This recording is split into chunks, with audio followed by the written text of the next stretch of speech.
पढ़ें, मुल्क के लिए काम करें। सभी सांसदों के लिए, हम सभी जनप्रतिनिधियों के लिए वंदे मातरम के ऋण स्वीकार करने का ये पावन पर्व है। अब राज जमाल साहब, मुझे जो भी सुधांशु जी ने कहा तुष्टिकरण के चक्कर में आज की पीढ़ी हम लोग ये समझना चाहते हैं कि एंटी इस्लामिक वंदे मातरम ये इस्लाम जो मुसलमान राष्ट्रीय गीत गाए वो मुर्दा कौम है। तो अशफाकुल्लाह हमीद मुर्दा थे, उनकी नजरों में तो एपीजे अब्दुल कलाम मुर्दा थे, उनकी नजरों में हर राष्ट्रवादी मुसलमान मुर्दा हैं। पूजा हराम है, इसमें देवी देवताओं की आराधना है, मां शक्ति, मां लक्ष्मी, उनके स्वरूप की आराधना है, जो संपूर्ण वंदे मातरम की मैं बात कर रहा हूं, देखिए जिसका भी जिक्र सुधांशु जी ने भी किया, तो वो गैर इस्लामिक है। इसलिए जिन्ना का कि साहब अगर मैं मुसलमान हूं तो नहीं गाऊंगा, अगर मैं भारतीय हूं तो गा लूंगा। अरे भाई, मैं अल्हम्दुलिल्लाह इस बात पे भी फख्र करता हूं कि मैं मुसलमान हूं, और इस बात पे भी फख्र करता हूं कि मैं अल्हम्दुलिल्लाह भारतीय हूं, और मेरा खून का एक एक कतरा मुल्क के लिए है। गलत कहा, मैं बोलता हूं देश पहले। मैं आपसे ले लेता हूं। शंकर आचार्य ने कहा मैं बोल रहा हूं देश पहले। शंकर आचार्य ने कहा गीत पहले। आपके लिए क्या है फिर? ये पूछना नहीं चाहिए। आपके लिए क्या है? शंकर आचार्य ने कहा गीत पहले। आपके लिए क्या है? आप उनको शंकराचार्य मानते कि नहीं मानते? आपके लिए क्या है? शंकराचार्य मानते कि नहीं मानते? पहले या धर्म मानते कि नहीं मानते? देश पहले या धर्म?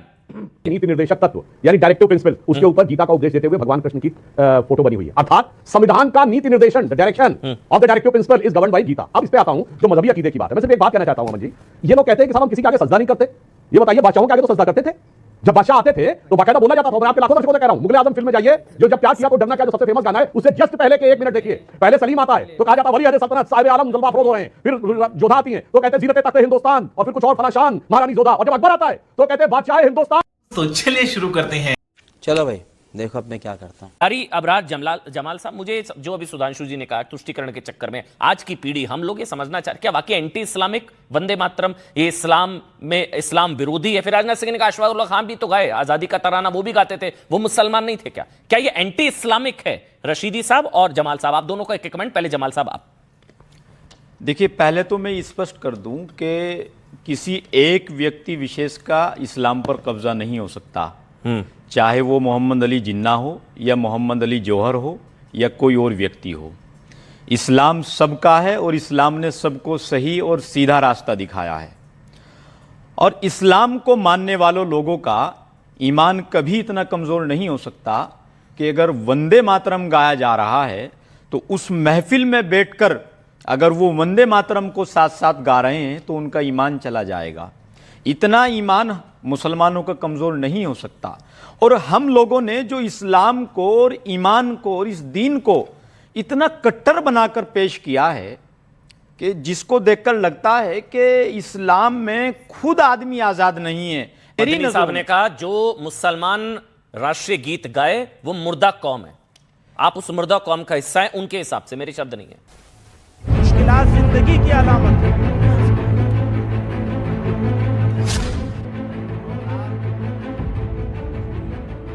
जब जब जुल्म होगा तब तब जिहाद होगा। मैं इसको दोबारा कहता हूं, जब जब जुल्म होगा तब तब जिहाद होगा। नहीं, देखिए, उनकी नजरों में तो अशफाकुल्लाह हमीद मुर्दा थे, उनकी नजरों में तो एपीजे अब्दुल कलाम मुर्दा थे। गलियों गलियों में मुझे ढूंढोगे तो याद आऊंगी। उनकी नजरों में हर राष्ट्रवादी मुसलमान मुर्दा हैं। एंटी इस्लामिक नहीं है ये? तो फिर क्या उनकी नजरों में वो कौमें जिंदा हैं या वो लोग जिंदा हैं जिन्होंने कयादत के नाम पर इस देश का बंटवारा किया, जिन्होंने बंटवारे के उसके कयादत के नाम पर देश के टुकड़े किए? नहीं, मतलब क्या उनकी नजरों में वो कौम जिंदा है? मतलब मूर्ति पूजा हराम है, इसमें देवी देवताओं की आराधना है, मां शक्ति, मां लक्ष्मी, उनके स्वरूप की आराधना है, जो संपूर्ण वंदे मातरम की मैं बात कर रहा हूं। एक तरफ रेप हो रहा हो और एक तरफ मूर्ति पूजा हो रही है, तो वो सबसे बड़ा गुनाह कौन सा होगा? तो इस्लाम की नजर में मूर्ति पूजा सबसे बड़ा गुनाह है। देखिए, जिसका भी जिक्र सुधांशु जी ने भी किया, तो वो गैर इस्लामिक है। इसलिए जिन्ना का विरोध था और इसीलिए कांग्रेस ने इसको काट-छाट कर दी, और आज भी ये गैर इस्लामिक है। देखिए, वो चीजें अपनी जगह है। वो है या नहीं है? जगह अपनी जगह नहीं, वही तो समझना है। मैं कह रहा हूं, अगर हम वंदे मातरम को इस्लाम के अकीदे के एतबार से गाएंगे, तो ये हमारे लिए इसमें फतवे और तकवे की बात आएगी तो ये हमारे लिए अलग हो सकता है, लेकिन जहां देश की बात आएगी, राष्ट्र की बात आएगी, तो वहां हमें वंदे मातरम फख्र के साथ गाना चाहिए। लेकिन और इस्लाम में मैं कह रहा हूं, एक मिनट, तो फिर मजहब पहले, मतलब वही वाली बात आ गई, देश पहले या धर्म। आप कह रहे हैं बतौर मुसलमान गाऊंगा तो नहीं गा सकता, फतवा हो जाएगा, लेकिन बतौर भारतीय गाऊंगा तो मैं गाऊंगा। बिल्कुल गाऊंगा, कह रहे हैं ना आप, खुशी के साथ गाऊंगा। और फिर आपका जो धर्म, चूंकि देश मुझे देता है सब कुछ, हाँ, मैं भी तो कुछ देना सीखूं।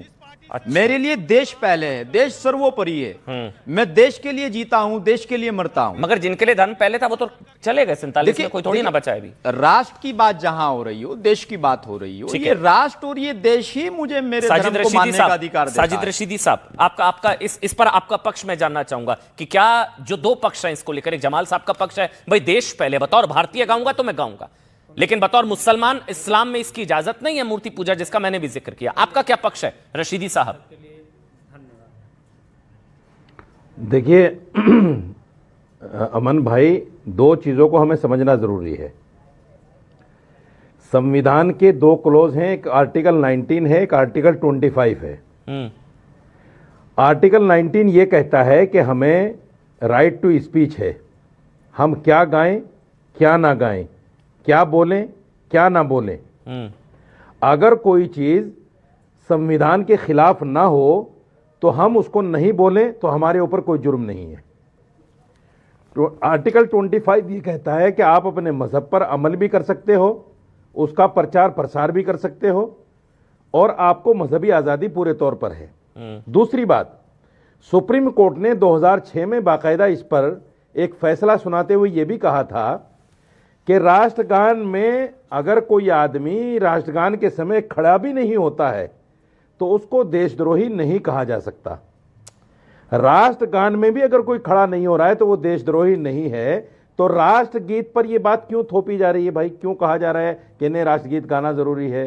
और अभी तक जो राष्ट्रगीत है वो वही दो पंक्तियां हैं पहले वाली। जब पार्लियामेंट में इस पर कोई कानून आएगा, कोई बात आएगी, जैसे बहस चल रही है, उसके बाद बात होगी दोबारा से कि कैसे है कैसे नहीं है। अभी तो इसको थोपने वाली बात हो रही है ना। दूसरी बात, अभी अबरार साहब ने बड़ी अजीब सी विचित्र सी बात कह दी कि साहब अगर मैं मुसलमान हूं तो नहीं गाऊंगा, अगर मैं भारतीय हूं तो गा लूंगा। अरे भाई, मैं अल्हम्दुलिल्लाह इस बात पे भी फख्र करता हूं कि मैं मुसलमान हूं, और इस बात पे भी फख्र करता हूं कि मैं अल्हम्दुलिल्लाह भारतीय हूं, और मेरा खून का एक एक कतरा मुल्क के लिए है।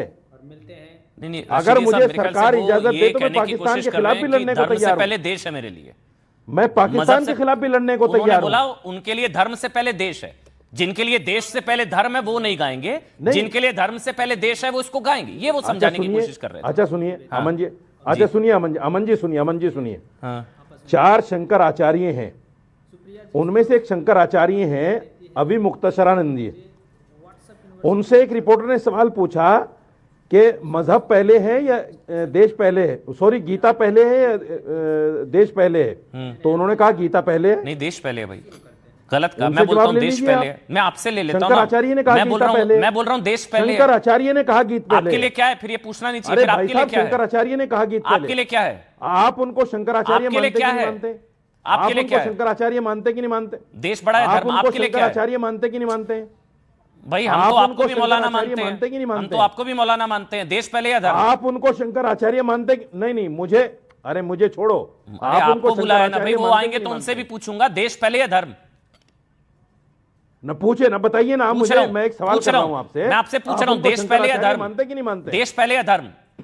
नहीं, यस या नो में पहले मेरा भाई मैं अपनी बात करूंगा। मैं बोल रहा हूं मेरी नजर में पहले देश है। मेरी नजर में पहले देश है। जमाल साहब के लिए पहले देश है, आपके लिए सवाल। चलिए ठीक है, मेरा सवाल देश पहले या धर्म, बात खत्म। पहले मेरा सवाल भाई, जिनके लिए धर्म पहले वो तो चले गए थे 47 में। तो क्या मौलाना साजिद रशीदी साहब की नजर में हर वो इंसान मुर्दा कौम है जो वंदे मातरम गाता है? मानते हैं? चलिए ठीक है, अब एक कमेंट संगीत आ गई। एक मिनट सुधांशु जी, एक 30 सेकंड कुछ बोलना चाह रहे हैं। एक मिनट रुके, सबका ऑडियो बंद, एक एक करके। एक मिनट एक एक करके। सुधांशु 30 सेकंड आप कुछ कहना चाह रहे हैं, फिर बादल देवना संगीत रागी, पहले संगीत रागी। हाँ प्लीज, हाँ 30 सेकंड सुधांशु जी। देखिए सर, कुछ कनेक्शन का इशू है आज। मैं दोबारा, हाँ अब आ गया, बोलिए। नीति निर्देशक तत्व यानी डायरेक्टिव प्रिंसिपल्स, उसके ऊपर गीता का उपदेश देते हुए भगवान कृष्ण की फोटो बनी हुई है। अर्थात संविधान का नीति निर्देशन, the direction of the directive principle is governed by Gita. अब इस पे आता हूं जो मजहबी अकीदे की बात है। मैं सिर्फ एक बात कहना चाहता हूं अमन जी, ये लोग कहते हैं कि साहब हम किसी के आगे सजदा नहीं करते। ये बताइए, बादशाहों के आगे तो सजदा करते थे। जब बादशाह आते थे तो बाकायदा बोला जाता था। मैं आपके लाखों दर्शकों से कह रहा हूं, मुगले आजम फिल्म में जाइए, जो जब प्यार किया तो डरना क्या, जो सबसे फेमस गाना है, उससे जस्ट पहले के 1 मिनट देखिए। पहले सलीम आता है तो कहा जाता वली अहद सल्तनत साहिब आलम जलवा अफरोज हो रहे हैं। फिर जोधा आती हैं तो कहते हैं जीनते तख्ते हिंदुस्तान, और फिर कुछ और फला शान महारानी जोधा। और जब अकबर आता है तो कहते हैं बादशाह हिंदुस्तान। आगे क्या बोलते हैं मौलाना साहब, कान खोल के सुनिएगा,